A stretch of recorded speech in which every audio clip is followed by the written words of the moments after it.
Now, Labour came a very close second in Devon and Cornwall's Police Commissioner election on Thursday, a result which shocked even the most seasoned political pundits. And Jeremy Corbyn's party secured its biggest ever majority on Exeter City Council.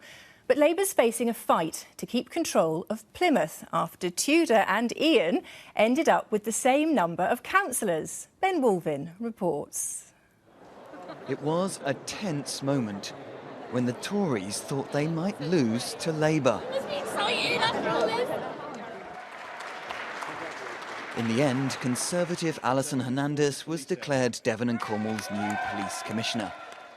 Derek, Gareth, Gwyn, James... But she only finished 4,000 votes ahead of Labour's man. Perhaps it came so close because Gareth Derrick looked like a Tory. He was once deployed as a John Major lookalike. But Labour had a good night in Exeter too. Rachel got first. Rachel topped the ballot. Yeah, two. And Peter Holgate. The Tories here clearly stunned by the scale of the Labour victory. But the city's MP wouldn't accept it could have anything to do with Jeremy Corbyn. Well, I don't accept that because we have always ploughed our own furrow in Exeter Labour Party. We've run a very local campaign based on Exeter Labour, the reputation of the local Labour Council, the reputation of our Labour councillors, the work that I do in Parliament and what we've done here.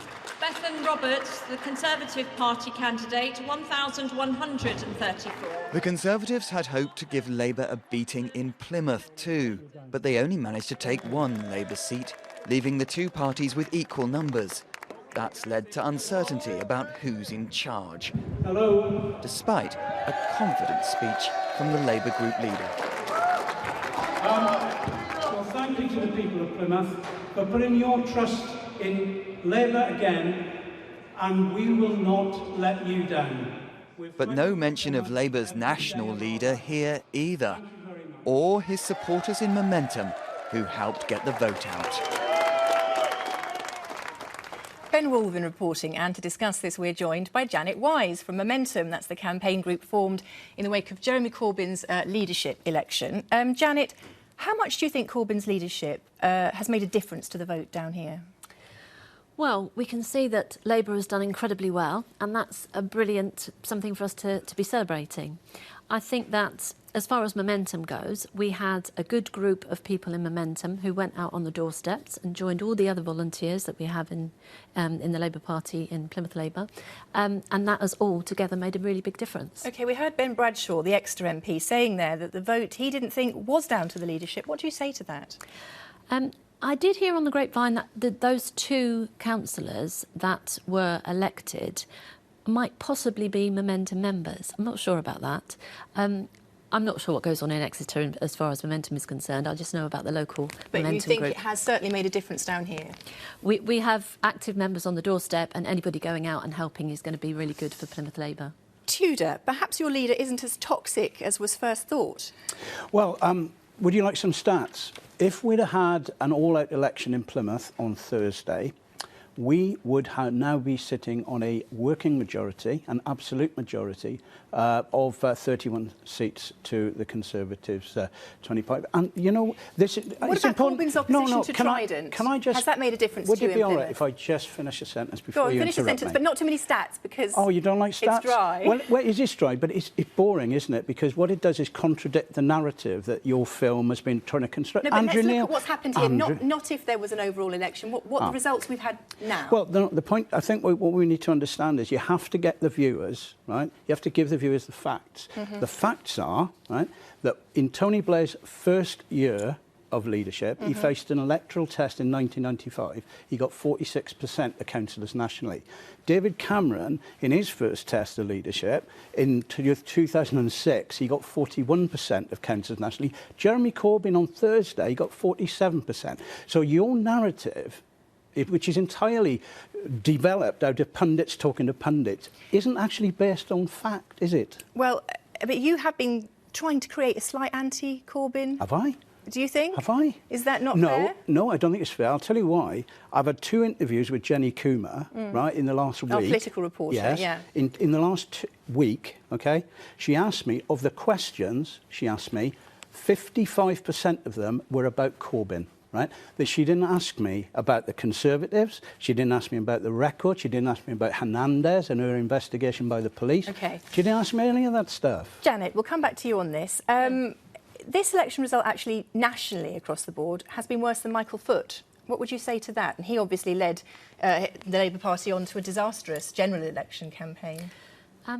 It seems to me it depends on what you read. It depends on the media that you listen to and the stories that you listen to. I read that we have increased our vote by 7.5% as a Labour Party, and to me the stories all seem very positive. OK, so we're looking it's a positive story. No, because I'm going to bring in Ian here, but thank you, the facts are good. Ian, 27 seats each in Plymouth for Labour and Conservatives. How will the vote now be decided? Who will be leader between the two of you? OK, look. Let's not go for stats, let's go for facts. We won on Thursday. We have 1 seat more than we had before we started. So we won the election, and the electorate have decided to place an equal measure of trust in both the Labour group and in the Conservative group. And that's the situation we have now. And who will be leader? They're a party within a party. We all know that. I mean, the biggest threat of Labour and momentum to Plymouth is the lack of an anti-nuclear policy around Trident replacement. Major impact on the naval base, major impact on jobs in Plymouth and prosperity. That's the risk of Labour to Plymouth. Can I give you one more fact? Jeremy Corbyn on Thursday, Labour on Thursday, let's forget Jeremy Corbyn, Labour, OK? We polled more votes. We would have won the general election on Thursday had it been in Moorview and had it been in Sutton and Devonport. We overturned the general election result in Plymouth on Thursday. Why haven't your statisticians come up with those two facts? OK, back to Ian. Looking at Exeter, what happened to the Tory vote, do you think, in Exeter?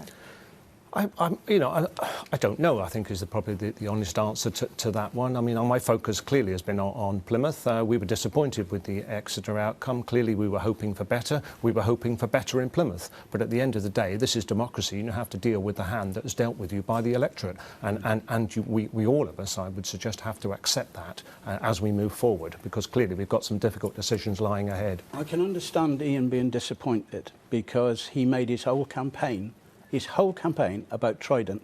He put it on every single leaflet. He put Jeremy Corbyn on every single leaflet, and he lost. Because what he failed to do was to... In that case, Ian, why didn't you do better? Should you have done better? We didn't lose, we won. And when I spoke to people on the doorsteps, if I'd mentioned the word Jeremy Corbyn, instant adverse reaction. When will we know which of you decides? When will we know, which of you is leader of the council? Well, the council's AGM is scheduled for the 20th of May, and obviously I think both Tudor and I would hope to be in a position where we had some clarity and certainty to offer the city by that date. Yeah, that'd be good. OK. And may it depend on the UKIP vote, the UKIP councillors' votes, do you think, this result? The whole council vote? Hard to say. I mean, I've left my colleagues following a meeting on Friday. I've left them for this weekend to consider their options, and we'll meet again next week and try to take the issue forward. Janet, thank you very much for joining us today.